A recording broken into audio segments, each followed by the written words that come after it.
first, can you understand me okay? Everybody's okay? Right, I'm an American. You get the American accent. No?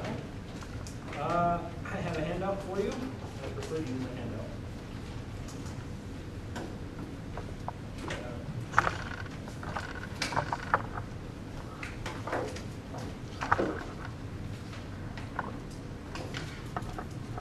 Are any of you trained in testing? Have you taken courses in testing before? Test good. Lost the page off of it. I think you were much. Yeah, I think it's off of one of them. Yeah, The statement of the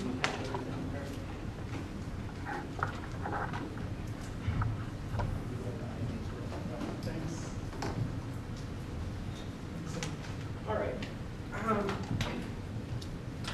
Am I correct that none of you have a background in testing theory, right? Okay, so let me start back a little bit at the beginning. We're going to talk about the different skills today, the traditional skills, the traditional ways of testing them. We're also going to look at how to make those tests move from passive skills to active skills.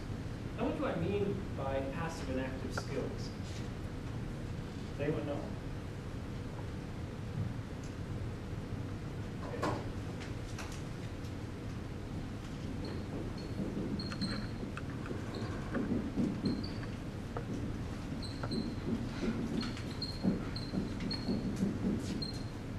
Active skills and passive skills. Sometimes you'll hear these referred to as productive skills.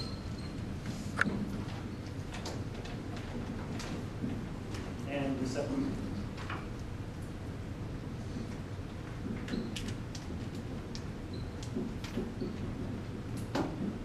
Have you heard of these terms before? Anyone know? Okay. When we talk about the passive skills, the receptive skills, what we're normally talking about is listening and reading. Why?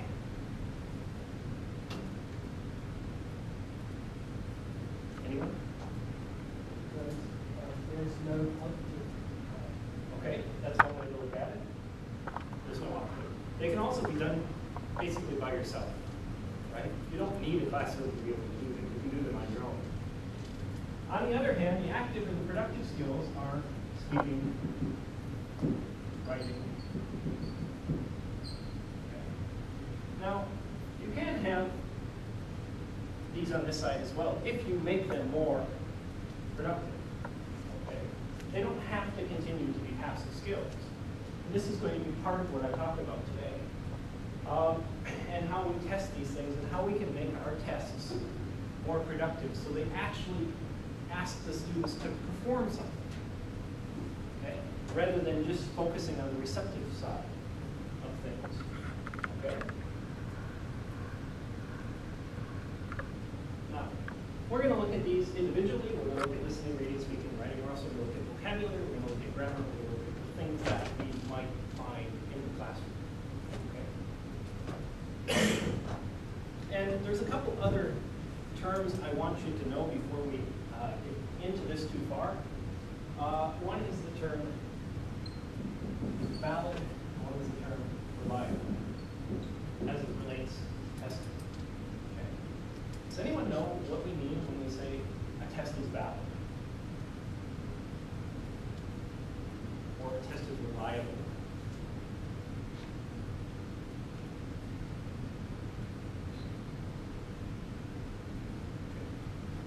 All right, I'm going to paraphrase it for you. It's a little bit more complex than this, but what we mean by when we say a test is valid, it measures what we want it to measure. Okay. It does what we ask it to do. Right? And a test is reliable if we give the same test again, we'll get the same result. All right? Now, there are different degrees of these, and there are different types of validity, and we're not going to get into those too much today, but those are the basic definitions. A test is valid, or a test is reliable, a test is valid if it tests what we ask it to test. Measures what we expect it to measure. It's reliable if we can give the same test again and get the same result. I want you to know those as well. All right, so the way that I'm going to do this today is we're going to talk for probably about a third of the class. I'm going to talk about these different skills and turning them into being more productive. Then I'm going to give you a little activity. I'm going to ask you to create an activity showing some of the information that we talked about, and then we're going to talk about those in the last part of the class. That's kind of how I want to handle this today. Okay? Now, let's just go through some of the skills that we talked about here. I wrote them down on the handout. I like to write in bullets so that you have a rough idea of what I'm going to be talking about, and then I like to fill in the blanks for you. We're going to talk about speaking first. Traditionally, when we test speaking, how do we test speaking? What are some ways that we can test speaking? You can do an interview, all right. So basically, you're having a conversation with the teacher, right? Is that easy? If you have large classes, it's quite difficult, right? Because you have to spend a lot of time with each individual student, all right? What are some other ways we can test speaking?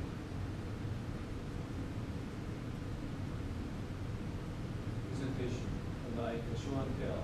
Sure, you could have them do a presentation. It's another way of doing it. All right. Show and tell is always a nice activity. What else?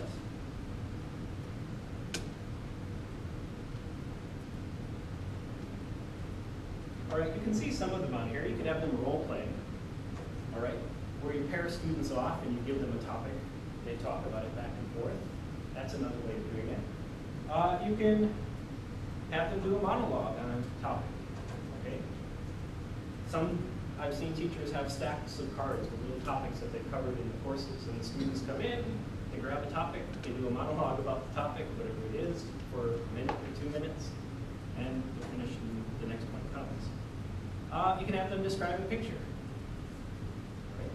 It all depends on what it is that you're asking them to do in class and what it is that you want to evaluate, what skill it is you want to evaluate. Now, those by their very nature are productive. Okay, because you're asking the student to actually produce language.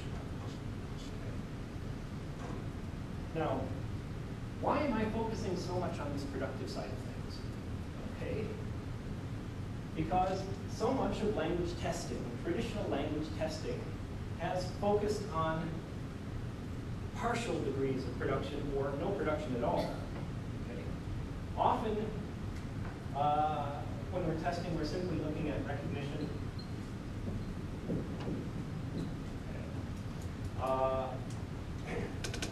Perhaps some degree of understanding or comprehension.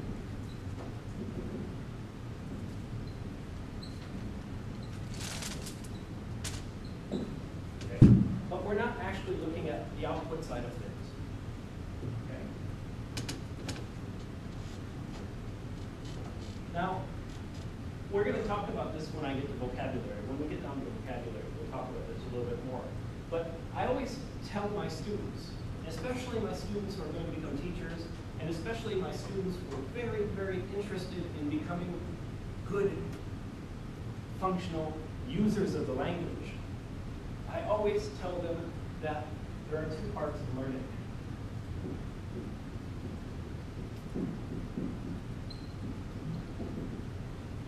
Especially when it comes to improving your language ability. The first part of learning is memorization. This works for vocabulary, this works for grammar, this works for phrases, this works for speaking, this works for everything. Okay? And often what I find is that a lot of students in my classes, they're masters of this. They've learned how to memorize large amounts of information, but they forgot something. What did they forget?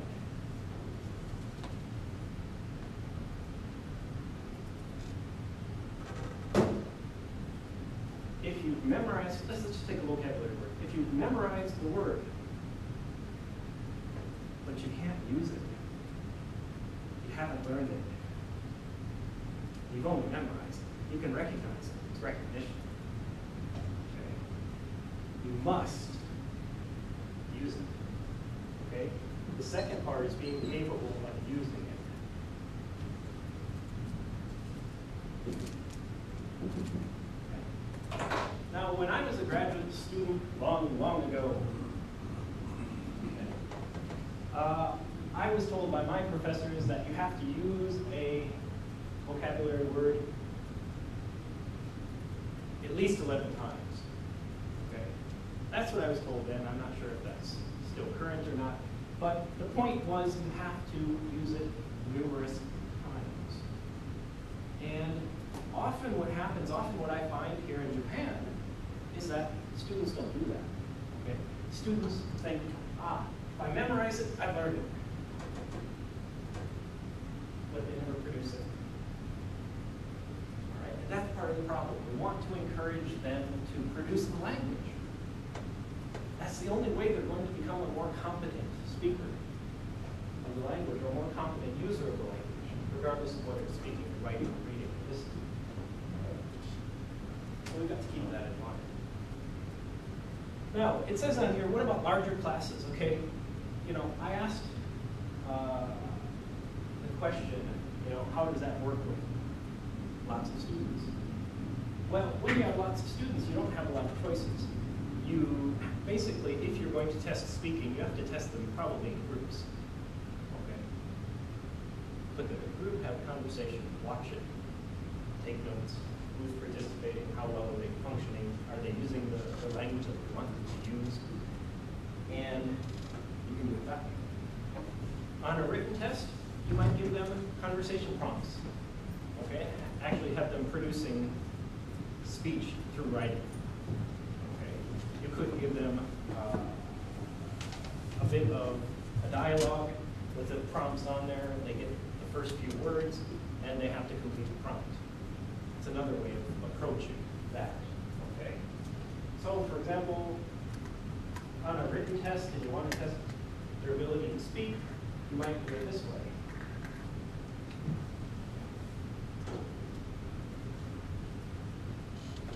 Okay, you might have A and B.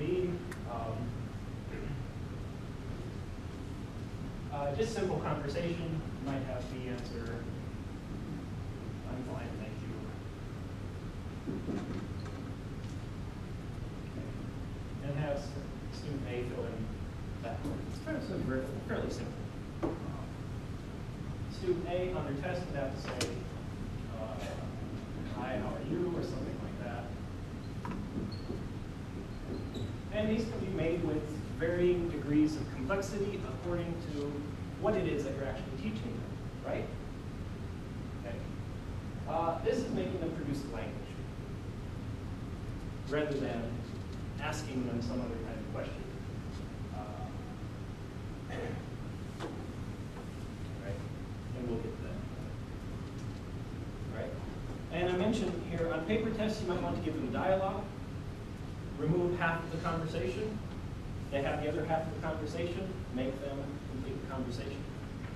All right? That's representing, that's simulating speech. All right? Of course, it's arguable whether it's as effective and as efficient as having a conversation one-on-one with the teacher. But, if, for example, you're doing holistic grading. Do you know what holistic grading is?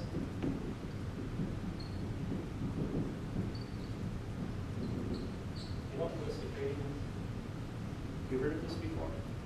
Okay. How many of you teach conversation? Do you all teach conversation? Some of you teach conversation? Yes? Okay.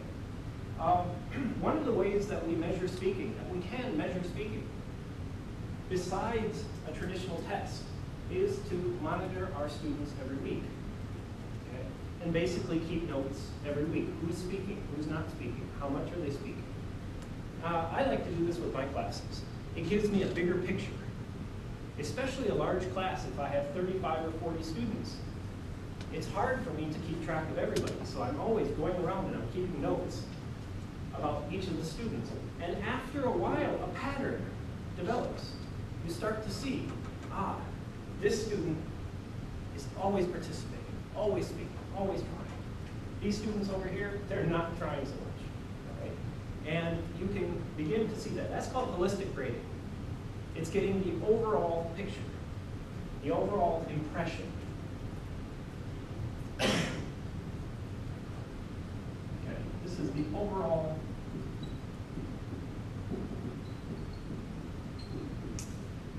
impression of the student's work. Okay.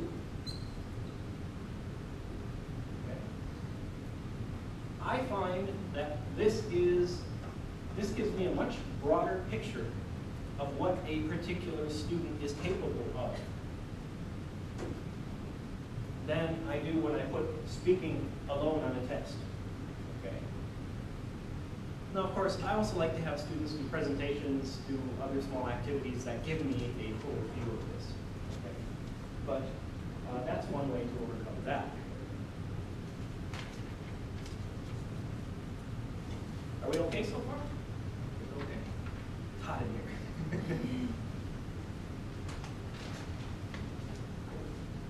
Now let me cover the other traditionally active skill, which is writing. Okay. I like writing.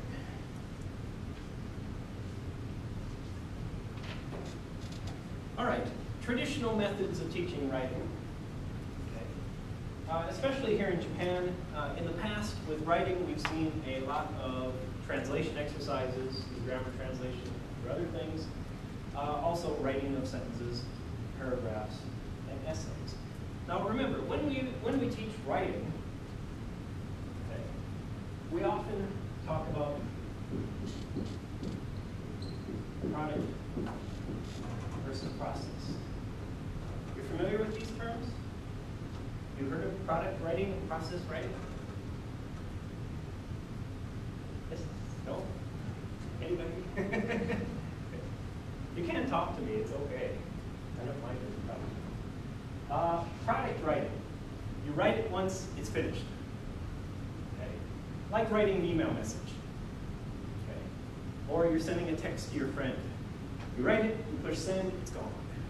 Okay. This is one and done. Okay. Process writing involves a process, just like we're talking about. Okay. Process writing is draft,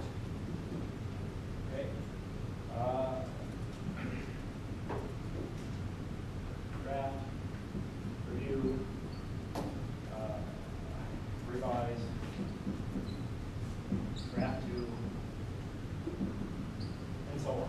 You're basically going through steps. The student writes a draft, somebody corrects it, either peer revision, by their classmates if they're capable of that, or by the teacher reviews it, hand back the corrections.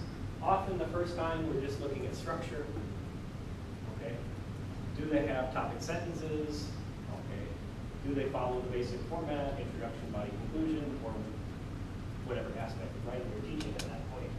Goes for review, send it back for revisions. Student corrects it again, submits it again, draft 2. We go through this process again. This time maybe we're looking at content, perhaps. And we go through this process again. The third time we might look at it. If we want to look at it 3 times, then we'll look for small mistakes.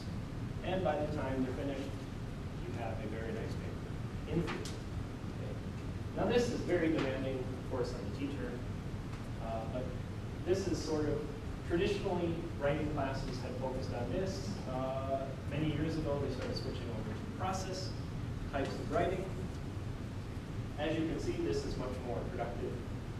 It requires more of the student. It also requires more of the teacher. All right. Today, okay, we're still writing sentences and paragraphs and essays, but they're much more on this side of the table. Okay. But we can also have students producing much more realistic things.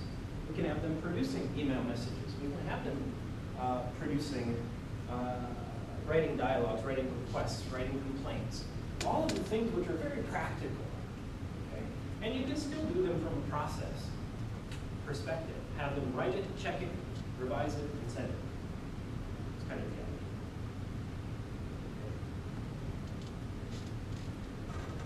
idea. Social networking services have also given us an advantage where students can improve their writing. Now, when it comes to testing, the testing of writing, okay, how do we normally test our students on writing?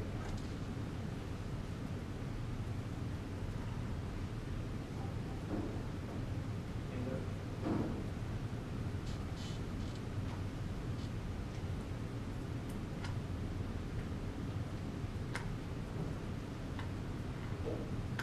How many test students?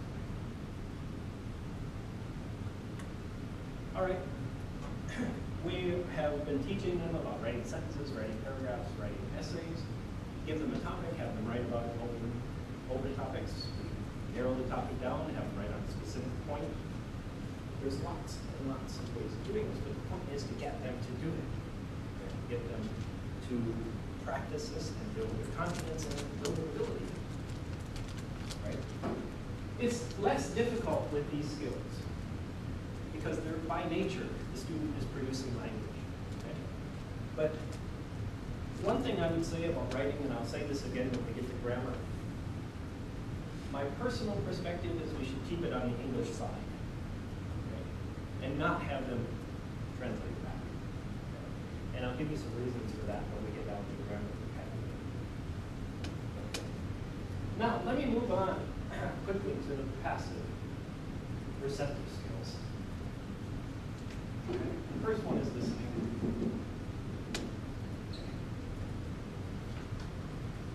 Traditionally, listening involved a lot of unilateral, one-way input, okay, into the students. You probably, some of you might remember when you were first learning English or first learning a foreign language, you spent a lot of time in the language lab just listening to tapes, all right, and just practicing and practicing and practicing. It's kind of lonely, all right? I had to learn French that way when I was studying French. Learned Spanish that way, learned a lot of things that way, all right? Dictations, okay? Dictations still exist, we still see them, okay? But it's still very much one way, all right? The teacher dictating to the students are writing it down, right? What is it that the teacher said, or the ALT said, or whoever said it, right? And modeling by the teacher or the ALT, modeling the speech, all right?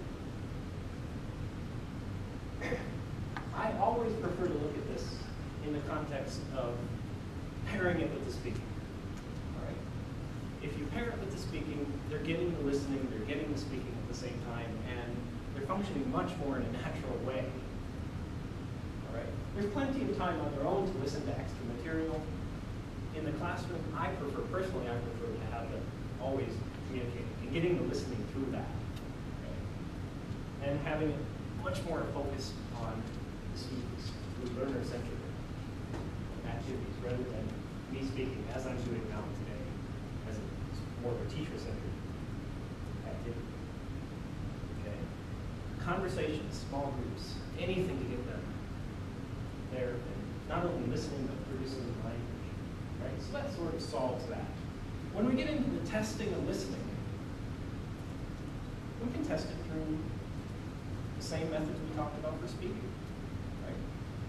If the students are responding, if the student is capable of responding to a question, it's clear that their listening ability has covered that. Right?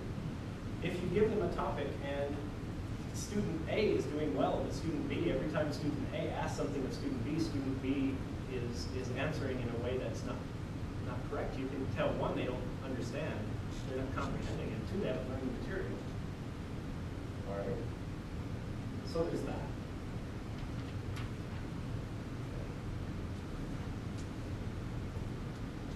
All right. So there's not a lot to say about this.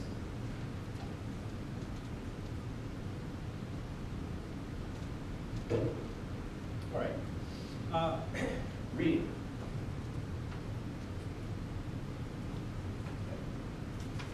Traditionally, how do we test reading?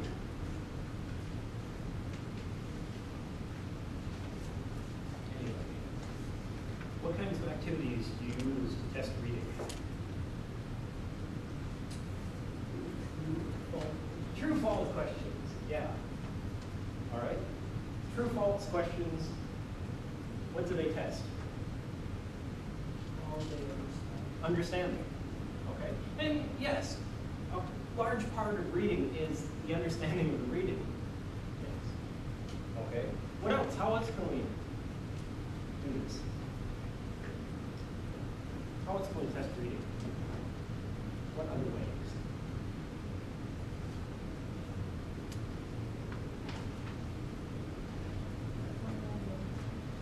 Summarizing, yes. In English or in Japanese? In English, yes. You're already getting more productive, yes. The complaint I have against true false, and I use true false in my textbooks, all right? I write a lot of textbooks with Kobash Sensei, we write textbooks together. We do put true false in from time to time, and true false basically only focuses on comprehension. That's all it was meant to do. But by asking a student to summarize a point in English, you've now taken not only understanding, but you've added production to the understanding. First they have to understand it, then they have to be able to explain it back to you, either through a paraphrase or a simpler method. All right. Of those two we just mentioned, I like hers much better. Okay. It demands more of the teacher because the teacher's going to have to read a larger chunk of information. But you'll get a much better representation of whether the student understood or not. Plus you're adding a skill to it. It's a +1. I have the same argument about multiple choice questions. Okay. We see multiple choice questions a lot on tests. All right. It shows us whether students can pick out details of information, whether they can understand all kinds of information, whether they can understand an implication, whether they can understand a basic fact, whether they can understand an opinion, whether they can understand, who's speaking, whether they can understand an antecedent, what the referential is. All these different things we can do with those types of questions. All right? It's okay. But we can add to them, okay, by adding an exercise like the kind she mentioned. Okay? So,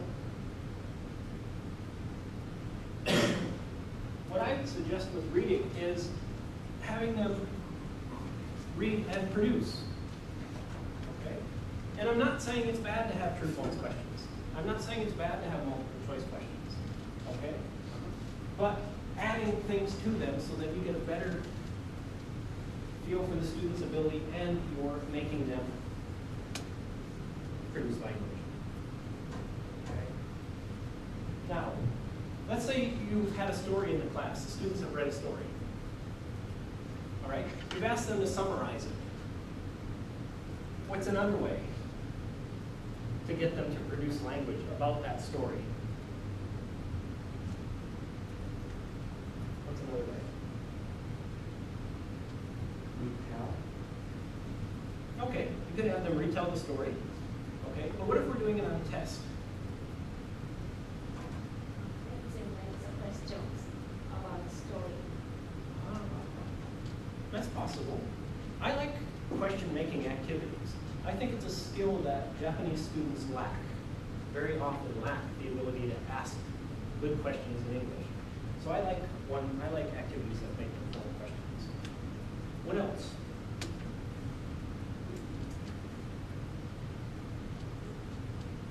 You've got a story. The story has ended. It's a very simple activity. Opinions. Okay, giving an opinion is a good way. Sure. That's another one. You can ask the students what happened. What happened to the characters after that? Yeah, ask them to write the next part of the story. All right, that tells you if they understood the story at all, it's going to be clear by what they write next. Can they continue the story? All right, that's an excellent way of having them do it because you've got the comprehension, you've got the understanding, you've got the production there. All right. What I'm trying to show you today is testing doesn't have to be boring, but we can have fun with this. And to tell you the truth, I would much rather read 30 or 40 paragraphs having the students use their imagination and telling me what's next and showing their ability to use the language than reading 30 or 40 papers of multiple choice answers and short answers and things like that, which can get really tedious. So there's a number of ways, like we said, continuing the story, giving opinions, summarization. They're all great for producing language.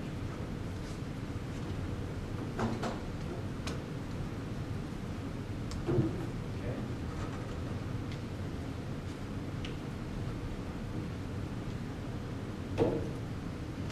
And with both reading and listening, what we've just shown is that even though these are passive skills, these are skills which normally people are capable of doing on their own, by themselves, that we can turn them into productive skills. Okay? And we can do this again with reading in the classroom too.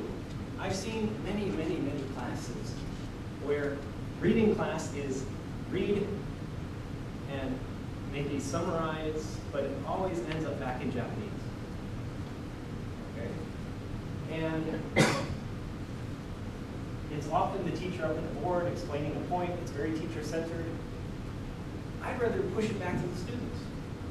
Right? You've read it. Talk about it. Okay? You've read it. Tell me what's going to happen next. Right? And by doing these things in the classroom, when you do them on a test, it comes quite naturally to the students. They've had the experience with that activity, and they can do it. And what you get is what happens in the class influences what happens in the test, which influences what happens in the class. Okay? Does anyone know what this is called?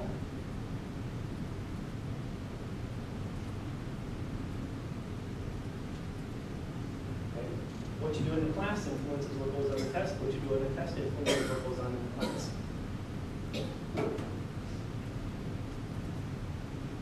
This is called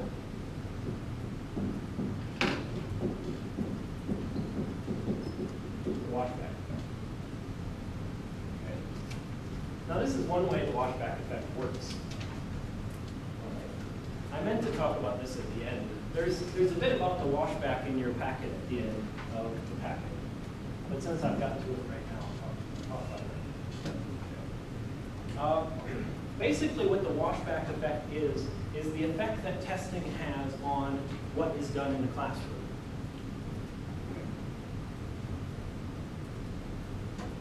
And not only within your class, but what happens at the levels below you. Okay. So, for example, you're all high school teachers? Yes? Okay. You have a high school entrance exam, right? You have an entrance exam for your high school? Probably. Some of you, maybe. All right.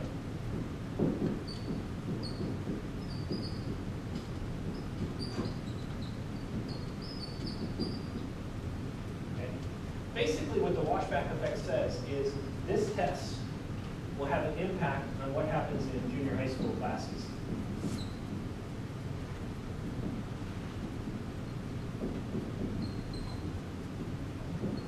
It will affect those because these classes will be teaching to assist their students in passing this test. Okay? So whatever's on this test is going to influence what happens in these classrooms. It's the same principle with university entrance exams. Okay? What goes on those tests influences what happens in the JUCOs, the OBICOs, and what happens in the high school classes, if they're teaching to that test. Okay? If they're preparing those students for those students. All right? Same thing happens here. All right? A good test will influence what goes on in the class, and the class will influence what goes on in the test. Okay. Does that make sense? Right? And what we want to happen, what we hope will happen, we'll have positive washback. Okay. This positive washback. Okay?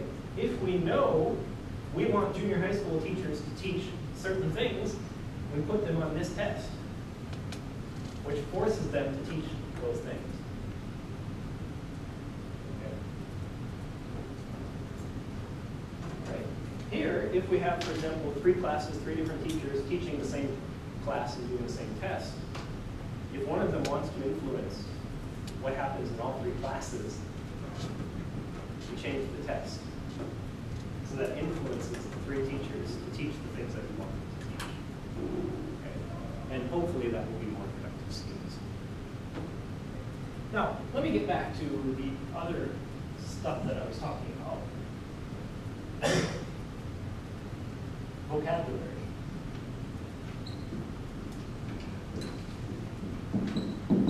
What are some ways that we normally test vocabulary? And we test vocabulary a lot with our students. How do we test vocabulary?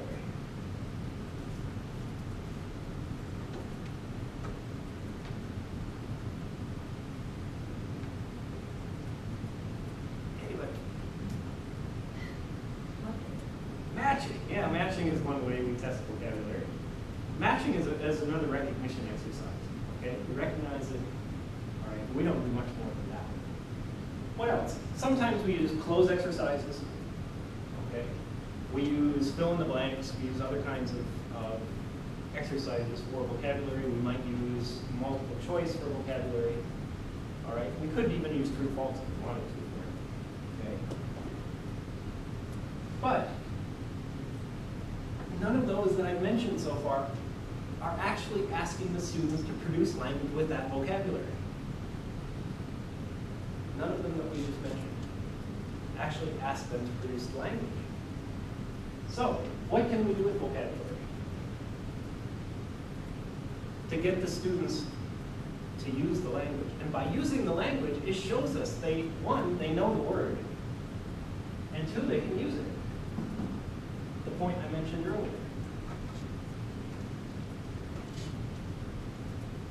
How can we do that?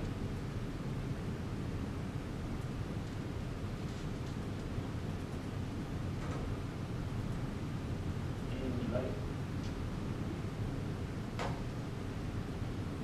Let them make some sentences using. Sure. Yeah. And I mean, you've sort of got it on the handout there. Yeah. Instead of multiple choice, instead of close, instead of some of the other stuff, why not give them the word, okay? And have them, we'll just take a simple word like academic. Okay. And academic is a noun, right? Person involved in education is an academic. Particularly universities and things like that. And give them the word and say, please use this word in a sentence. If they can use the word in a sentence, if they can make a sentence using this word, comprehension is there. Meaning, understanding the meaning is there. Production is there.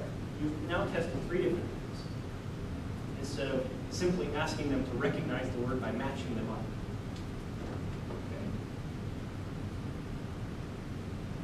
Now, why do teachers use matching so much? And why do teachers use multiple choice so much?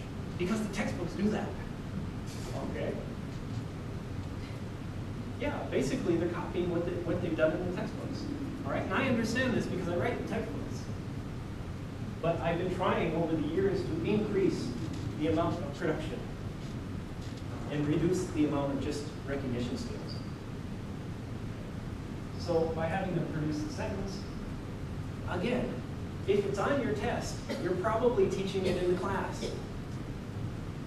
So now, not only is it making the test more productive, but it's making your class more productive. Okay. And I've heard teachers say to me before, yeah, but my students can't do this. Well, if you never try it, they never will be able to do that. Okay? You have to start somewhere in making them more productive. Okay? And again, the washback comes in. Because if you're putting vocabulary on this way on your test, you're obviously teaching it that way. And that's making your class more productive as well. Now, let me get into the last one before we move on to actually producing some exercises like this. All right. Grammar. Okay. And translation. Okay. As you can see on the last page, I put a few things on here. Some of the things I've seen before. Okay. All right. And you have there, Nihongo de wa yaku shinasai. Translation. Let me just talk about translation for just a moment. Okay.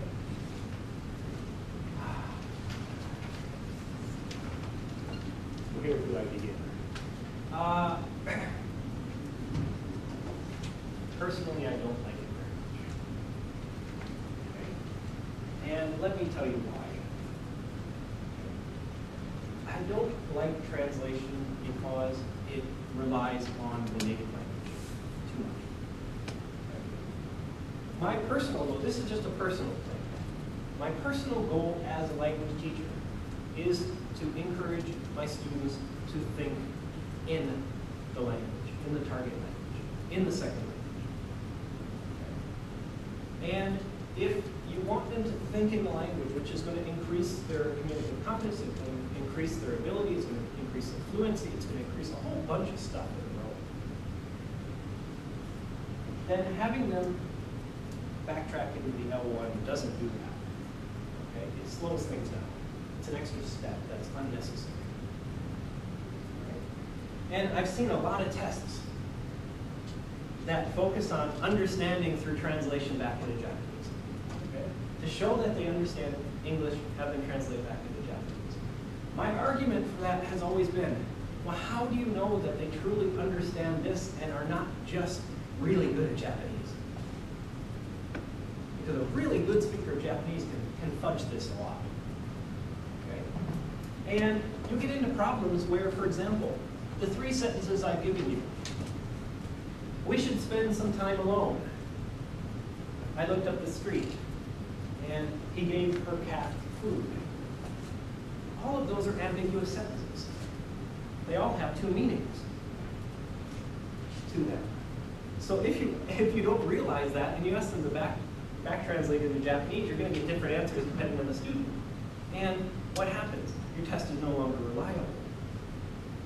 Okay, because what you've done is you've shown that if you give it to a different group of students, you get a different result. Okay. And the same thing with summarization in Japanese. Here you've got a summarization of a paragraph. I took this off of The Economist or something like that.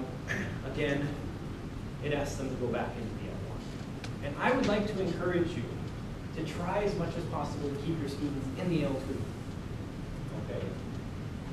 And to create an environment where they come into the classroom and it's like flipping the light switch on and off. When they're there, they're in English mode. Okay? And teaching them to think in English is not that difficult. Okay? It takes a few weeks, but after a while they'll start figuring out the pattern and how to keep it in English all the time. Okay? Now, how can we make these more productive? Well, I just told you the 3 sentences above. Okay, we should spend some time alone, which comes from a song, actually. It's a song lyric. Have them explain the differences in meaning. Give them the 3 sentences, for example, and say, each sentence has 2 meanings. What are the 2 meanings? That shows that they understand it, and that's asking them to explain it to you. Okay? It's not that hard. I looked up the street. It's like I checked it on the internet. Or I looked up the street, I'm looking down the street. Same thing. We should spend some time alone. We should spend some time apart, or we should spend some time together. It has both meanings. Okay. And he gave her cat food. He fed her cat, or he fed her cat food. That's the other meaning. Both meanings of those. All right. The summarization activity there, where it says, the same paragraph for Nihongo de Yoyaku Shinasai. Summarize the story in English, as she had suggested. Ask them to summarize it in English, or paraphrase it in English. Okay? Continue the story. Okay? Write something new. Introduce a new character. There's all kinds of things you can do with this to not only show recognition, not only show understanding, but also giving back, producing language.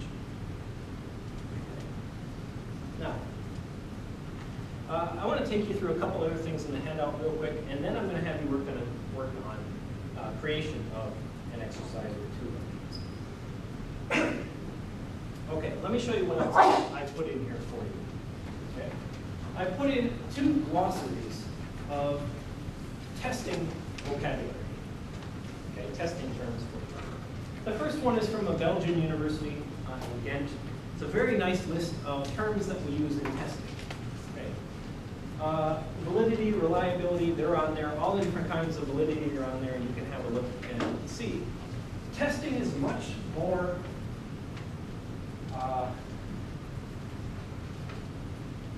there's much more to it than most teachers learn. Okay? Testing is usually there's not that much time spent on testing in teacher training programs. Okay? So it doesn't surprise me that none of you were trained in it. But there's actually a field of testing. Testing theory that covers all of these things. And it's always good to have an idea about what they're talking about. Okay? In order to make your tests better, in order to make sure they're accurate and they're testing what we want them to test. And we're also improving the skills of our students and our school and ourselves. Okay? So that's the first set. The second set is a shorter list, but also a nice list. And this one includes a good definition of washback in the end of it, which is one of the things I wanted you to think about. The influence that our tests have on what we do in the classroom and what happens at the lower levels. Okay. And then the last thing you have here is a small article about, it's called Extraneous Variables in the Washback Effect. I want you to focus on the washback effect. And I provided it because the author of this is J.D. Brown. I know him well from when I was a student. And he's a very important person in testing. And he talks about the washback effect.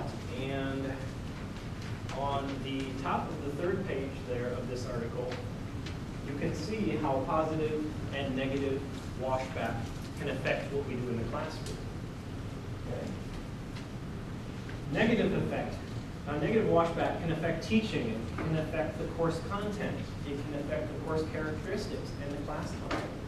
But positive washback, good washback, can alter our test design, make our test design better, make our content of our test better, make the logistics of the test better, because we're considering all these things. And it can modify the test interpretation factors. And you can read that when you have some time. But it shows you the importance of the washback effect. I'm a very strong believer in influencing positive washback. That tests have the power to change the way that we teach, make us better teachers. Okay? And that's very important to me. So that's why I've included that. And that's for your information. Now, we're just about halfway through this, through our class right now. And what I want to do is I want to give you some time to create an exercise. And I want you to think about what you test in your classes. And I want you to take one of the activities that you test, one of the skills that you test. Think of your tests. Think of the tests you make. Take one of the skills that you normally test that is a recognition, or one of them that's non-productive, and I want you to make it productive. Find a way to make it productive. It could be grammar, it could be vocabulary, it could be listening, it could be speaking, something that you test normally. And I want you to show me how you do it, and I want you to show me how you can make it more productive. Okay? In other words, I'm making you be productive. All right? All right, I'll give you about 15 minutes to do that. Okay? Go. Okay. You can talk to each other if you want to talk to each other. If you want to help each other, that's fine. But think about the way that you test.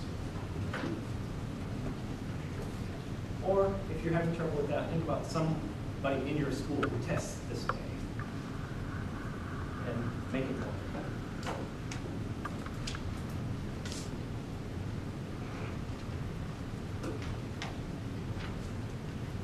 15 minutes.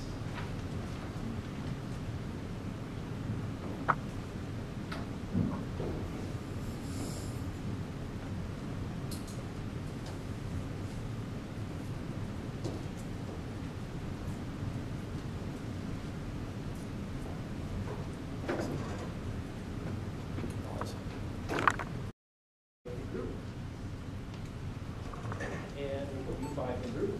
Talk about what you did, what kind of activity you did, and how you made it more productive. Okay? Get to know your fellow teachers.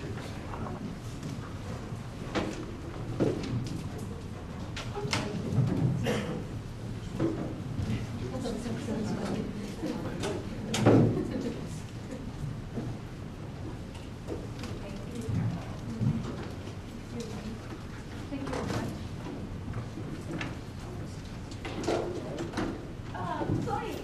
Thank you very much. I'm sorry. You're about to freeze. Sorry. Thank you so much. Excuse me.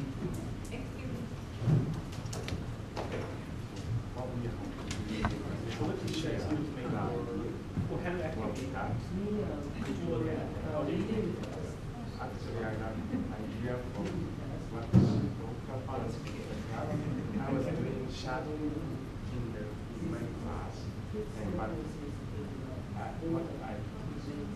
doing is only I train and students are going to follow the sentence they are without looking at textbooks.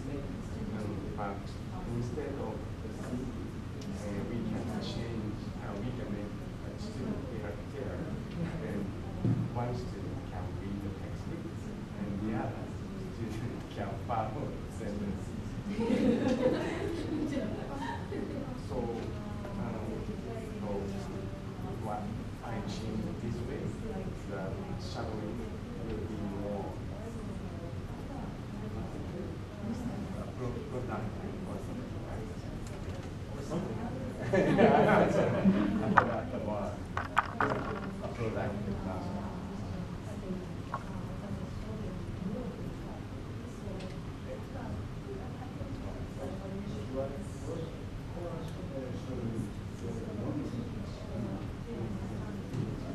Yeah, very good.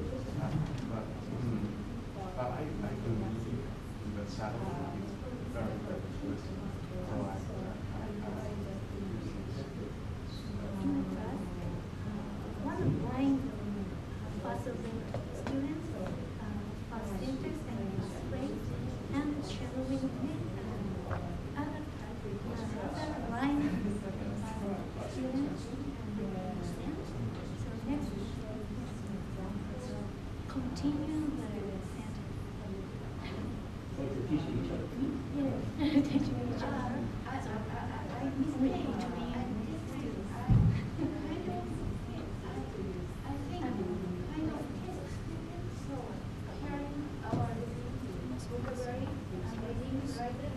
That's what I saw. That's what I asked.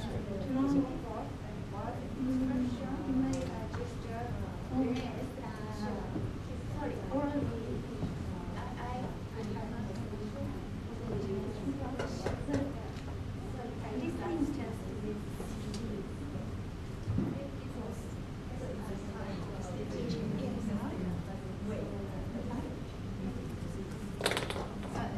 test is I will change the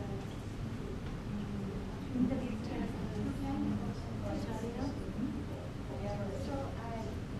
For example, use the word like some sense.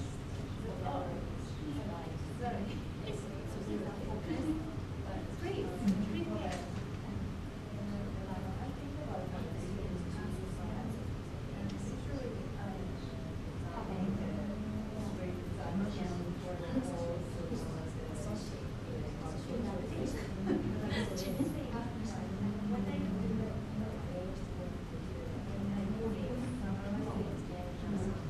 Yes, my listening test was always multiple choice. And question one, where did you go? Students have to choose the right answer from A, B, C, D. I went to Tokyo. No, I didn't. Yes, I did. I don't know, something like this. So students have to answer A. But I decided to be positive. So speakers say one of the sentences, ask a question, then student have to write the sentence. For example, where did you go? Student have to write the sentence. So it becomes more positive. For example,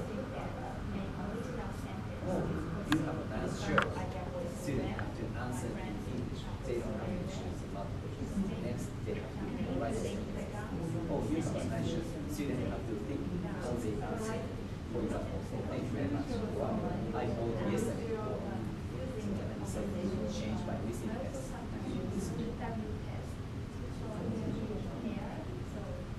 Answer is anything.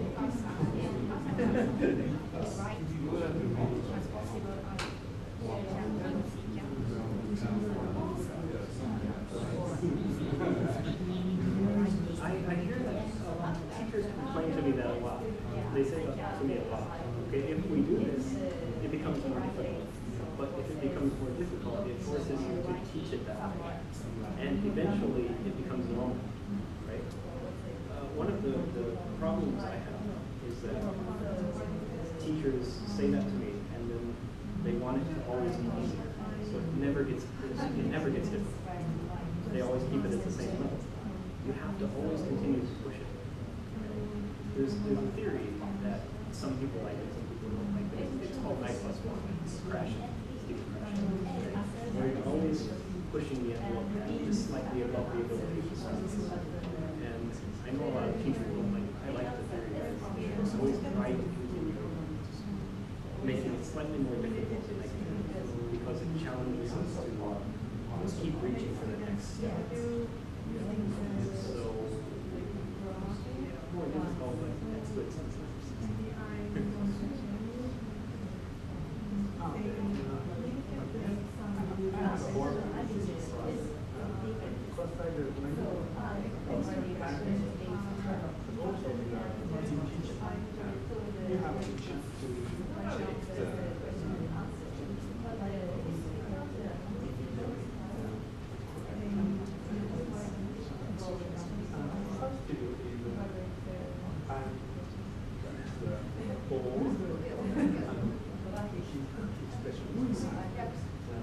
After that, you make a pair.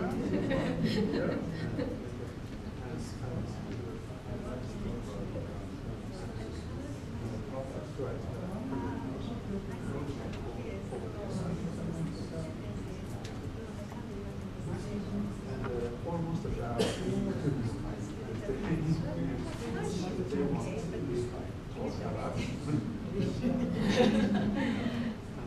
I think so.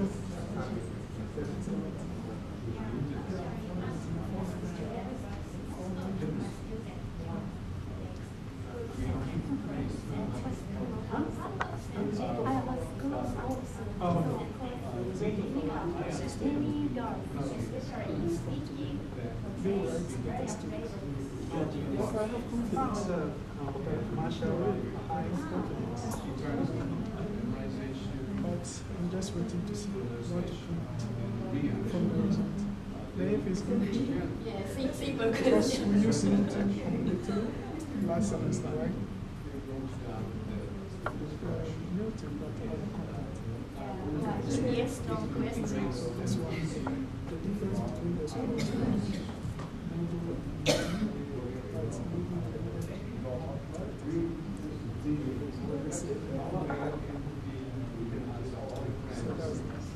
So if the score is field, then we can play the learning method. Hence, the learning method alone cannot.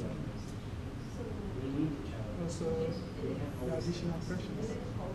Because more pressures. And the degree of listeners is just one.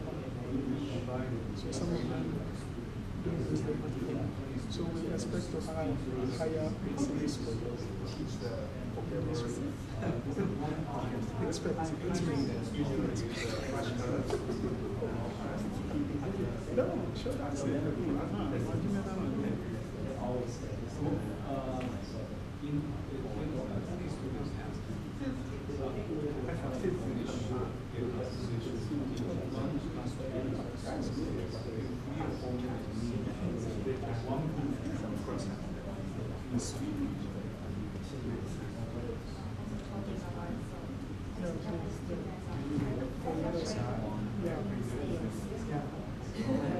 Yeah, because it can be done. But the listening sometimes. Yeah. Okay, smartphones are okay. The listening cannot be done. Yeah, listening cannot be done. Okay. So, I was making a 15 minutes left.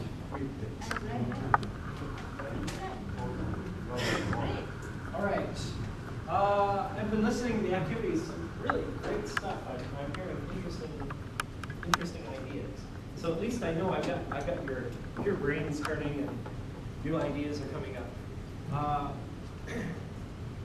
One of the things that one of our teachers in this group over here mentioned is that one of the problems that she has is that students are afraid to make mistakes. Okay? They're so focused on perfection. And I hadn't planned on talking about this, but I will talk about it for a couple of minutes. And it brings me to a couple of things.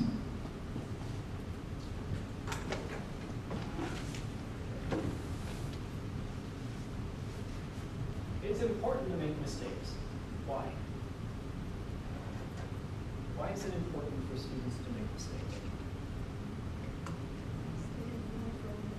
Yeah, you learn from the mistakes. All right? You have to learn from the mistakes. So it's an important part of learning. Okay? Like this. With vocabulary, for example, the first part is memorization, the second part is using it. Okay? As you're using it, if you make a mistake using it and the other person looks at you like, huh? They know, oh, I have to go back and I have to revise how I use that vocabulary word or that piece of grammar. I do this all the time. I test things out. And because I teach in Otaru and I live in Sapporo, it's a long drive between the two places, so often I will test things on Facebook. I'll test my vocabulary and grammar on Facebook. I'll type something in Japanese, I'll leave my office. By the time I get home, an hour and a half later, I've got answers. If I've used it wrong, bam, somebody tells me I've used it wrong. If I used it correct, I'll get interesting responses for it. That's one of the ways that I test myself doing that, by figuring out if I'm making a mistake with it or not. Okay, that's the first thing.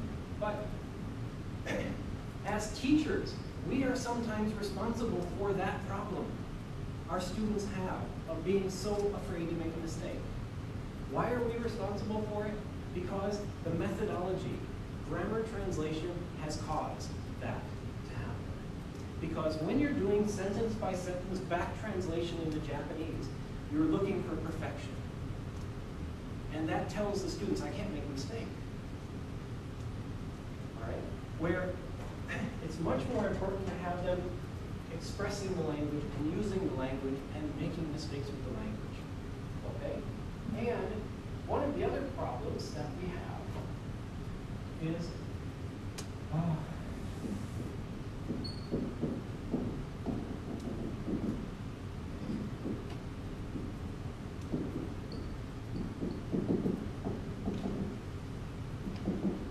have you heard of these two expressions, prescriptivism and descriptivism? Oh boy. Prescriptivism goes right to the heart of grammar translation. Prescriptivism is teaching and using the language according to the rules. Okay? All right? It's focused on the rules. Using language according to the rules. But what do we know about language? What do we know about native speakers? They don't follow the rules. Okay? So this is the language as it is supposed to be used.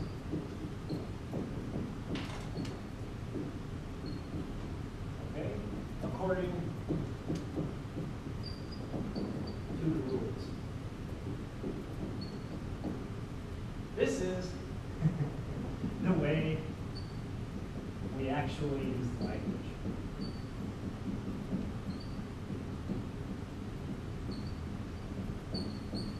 Or what people really do with the language. Okay? Grammar translation especially is focused on this side. Grammar teaching in general is focused on this side of things. Okay? I often have professors come to my office and say, you wrote this, but my grammar book says you can't do this. I look at the grammar book and I say, but grammar book says. But this is what we really do. Okay? So how you test this, it is, is a big philosophical argument for a lot of people. Okay? Do I test only according to rules, or do I test according to the way that people actually do it? Okay? Sometimes the rules of grammar simply don't match the way that we do it. Okay? And sometimes the rules are quite arbitrary. For example, English has a rule that says we can't use double negatives. Okay? But I can give you a perfectly grammatical sentence with a double negative. Okay? This party is important tonight. I cannot not go to the party. It's perfectly acceptable. It's perfectly grammatical. This gets into something slightly different called grammaticality and acceptability that we should talk about as well. I'll talk about it down. Okay? But if we only focus on this side, what I'm trying to say is if we only focus on this side, our students will be afraid to make mistakes. If we start moving towards this side and we start looking at it, our students might be a little less afraid of it. Okay? Now, I just mentioned grammaticality and acceptability. So let me just touch on that.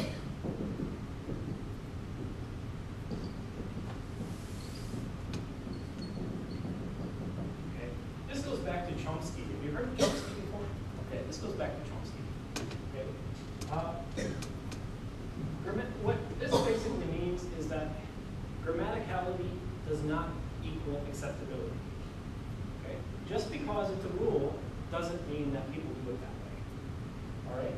And what Chomsky did was Chomsky gave us a wonderful sentence that where he showed you could have a grammatical sentence that's completely meaningless. Okay? And what his sentence, his famous sentence is colorless, green, ideas, sleep, furiously. Okay. All right. Colorless, green, ideas, sleep furiously. All right, meaningless sentence, basically a meaningless sentence. And he said, this is perfectly grammatical, but it's not acceptable as a sentence in English. All right. Acceptability is, to a native speaker, would a native speaker understand this? Would a native speaker respond to this? And it's important to know the difference. As teachers, it's important to know the difference between these two. I'm sort of getting off of testing a little bit, but it sort of gets to the point of this. Now, I just wrote a new textbook. I have a new textbook coming out in September, and the first chapter is basically called It's Okay to Make Mistakes. To try to get teachers to tell their students, it's okay. It's all right to make mistakes. It's good to make mistakes. We grow from those mistakes.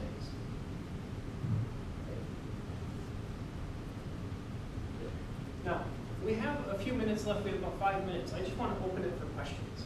Do you have any questions that you'd like to ask? I normally don't like to speak this much. I like to turn it over to the learners and let the learners talk, and I come around and talk. But we have 90 minutes, and I'm trying to cram in as much stuff as I can. Any questions you'd like to ask? How do I make this more productive?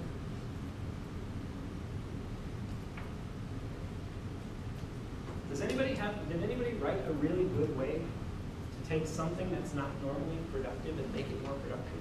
Anyone have a really good one? Anyone want to share it?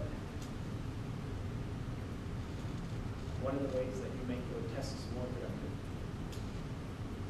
What did you say? So my listening test was like multiple choice. Yeah. So the question was, usually question is, where did you go last weekend? So students have to choose a right answer. A, I went to Tokyo last week. B, I don't know. C, no I didn't, or something like this. But today I decided to, students have to write the answer to the question. For example, you have a nice shirt. You wear nice shirt. Students have to write sentence. Okay. Thank you very much. I bought last weekend. Yeah. Any other thing?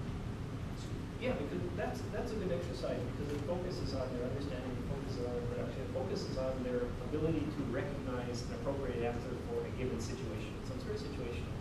It's very good. Okay. Anyone else got a good one?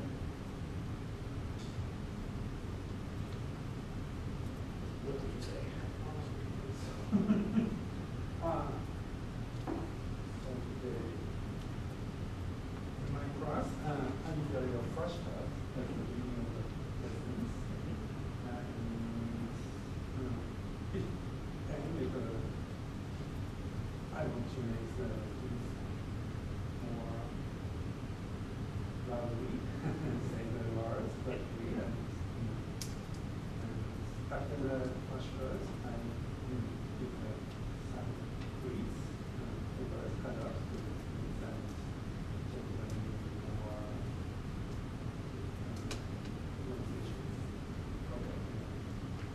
It's more the opening away. Okay. All right. So how is that more productive? Yeah. I need it more. Okay. All right. How could we make his activity more productive?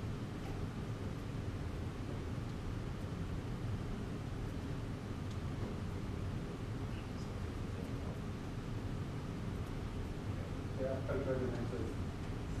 Okay, well, that's possible. That's possible. Yeah. Pronunciation, if you're focusing on pronunciation, that's always good.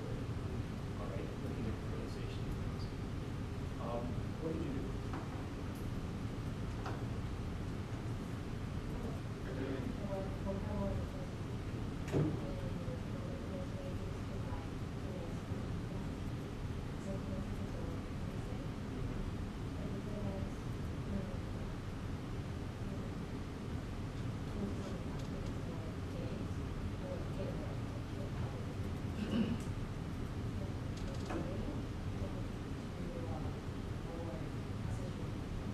Okay.